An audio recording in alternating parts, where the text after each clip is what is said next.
Netradične dvakrát v tomto roku sa stretnú zástupcovia stredisk Združenia Laura na valnom zhromaždení. Na prvé stretnutie prišli členovia strediskových rád do Zázrivej.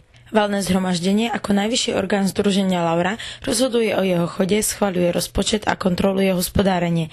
Každé stredisko, ktoré patrí do Združenia Laura, musí mať na valnom zhromaždení svoje zastúpenie. Sme si zavolali predsedničky stredisk a potom dvoch zástupcov stredisk. Prezentácia top akcie jednotlivých stredisk, správy o činnosti združenia, schvaľovanie dokumentov a plány podujatí na rok 2009.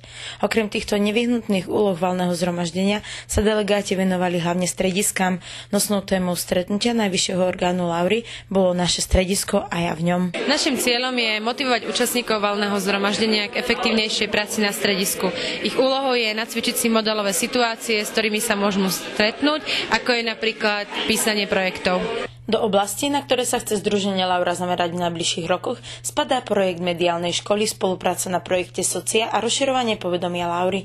Medzi priority tohto roka patrí vytvorenie a sfunkčnenie strediskových rád a napomáhanie rozvoja salesianskych centier voľného času Laura. Zúčastnení sme sa preto opýtali, aké konkrétne kroky podniknú v ich stredisku, aby tieto ciele splnili. V prvom rade sa musíme dať dokopy my ako stredisková rada a potom viac propagovať Lauru.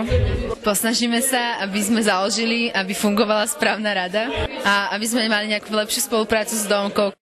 Voľby predsedu, členov predsedníctva a ostatných orgánov Združenia Laura budú náplňou druhej časti valného zhromaždenia, ktoré sa uskutoční koncom apríla.